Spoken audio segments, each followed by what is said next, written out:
Bismillahirrahmanirrahim. Assalamualaikum warahmatullahi wabarakatuh. Alhamdulillah. Alhamdulillah bi ni'matihi tatimmu shalihat wa bi fadlihi tatanazzalu ar-rahmatu wal barakat wa bi taufiqihi tatahaqqaqu maqasid wal ghayat.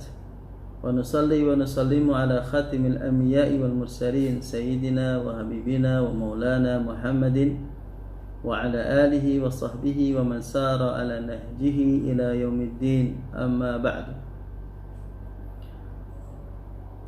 Kaum muslimin dan muslimat, as-saimun dan saimat yang dirahmati Allah Subhanahu wa taala, puji syukur atas nikmatul iman dan Islam, dan cukuplah dua nikmat ini menjadikan kita pribadi yang pandai bersyukur atas nikmat Allah Subhanahu wa taala.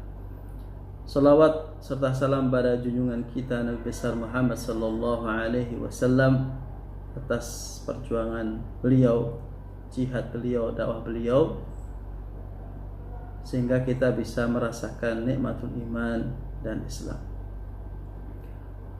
As-saimun dan saimat yang dirahmati Allah Subhanahu wa taala, pada kesempatan yang berbahagia ini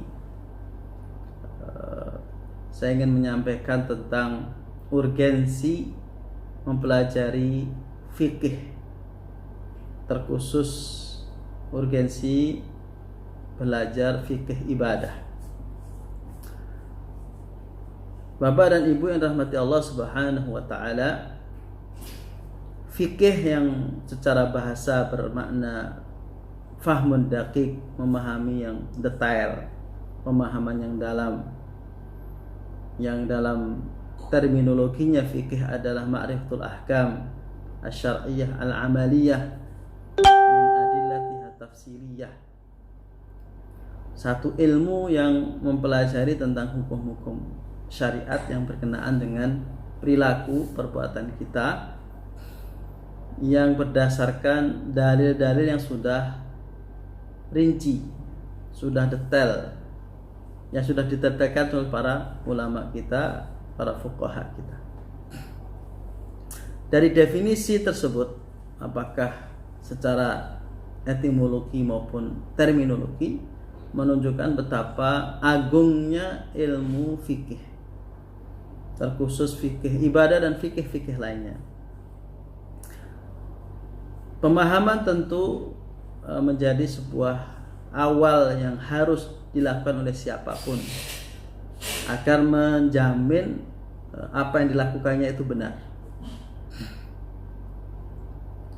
Pemahaman, maka ini selaras juga dengan perintah Allah Subhanahu wa taala, Iqra bismi rabbikal ladzi khalaq, bacalah.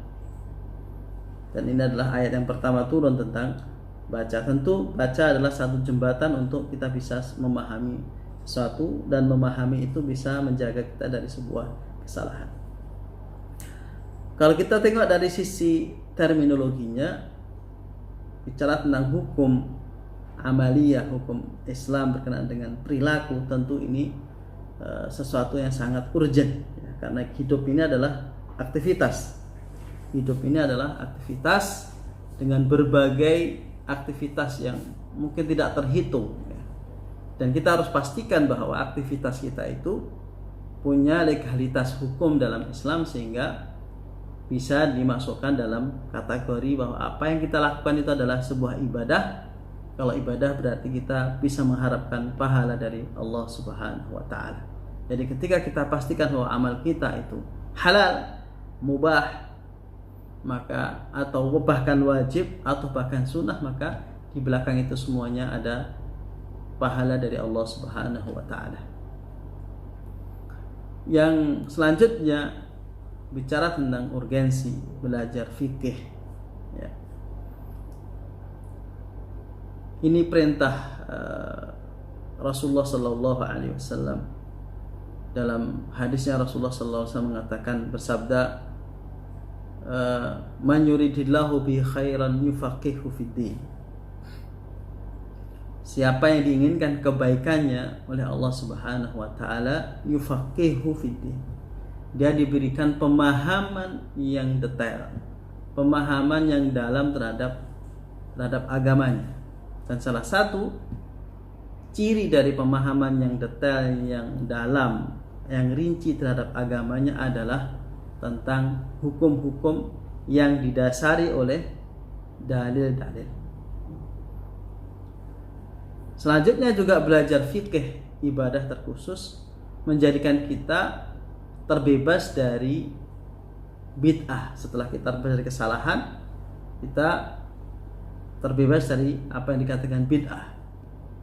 Seperti yang disabdakan Rasulullah sallallahu alaihi wasallam, kullu bid'atin dhalalah. Bid'ah adalah tariqah fid din mukhtara'ah,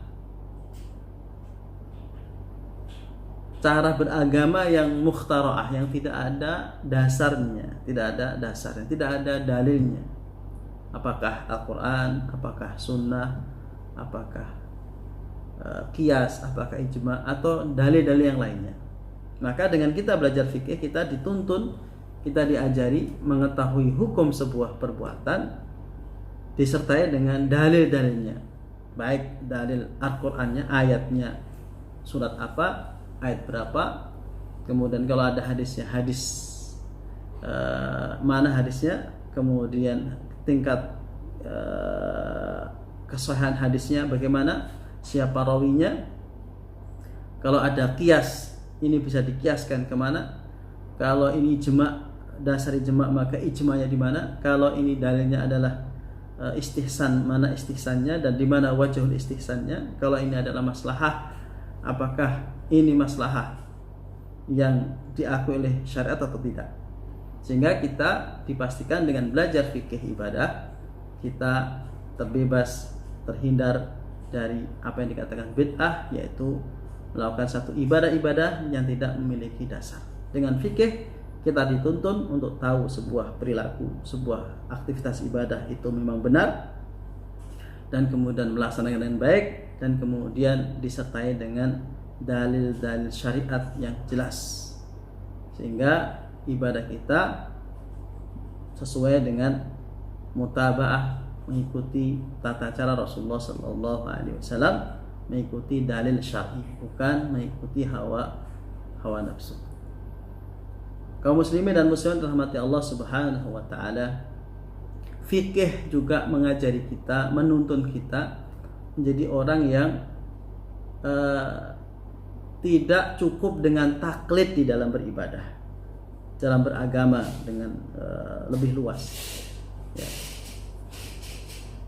Kita bisa beranjak dari taklid yang taklid ini dilakukan oleh kaum awam, ya. Dia melihat guru, melihat imam, melihat ustadz, kemudian mencontohnya, melakukannya seperti apa yang dilakukan oleh ustadz itu karena dia percaya dengan kejujuran dan kebaikan, kesolehan ustadz tersebut.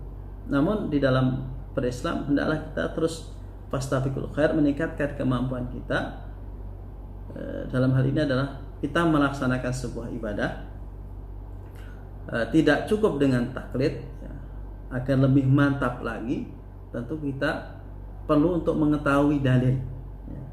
Kenapa ini makruh, ya. Kenapa ini sunnah muakkadah, kenapa ini sunnah yang dianjurkan banget, ya. Mana yang ini mubah, mana yang bahkan yang wajib.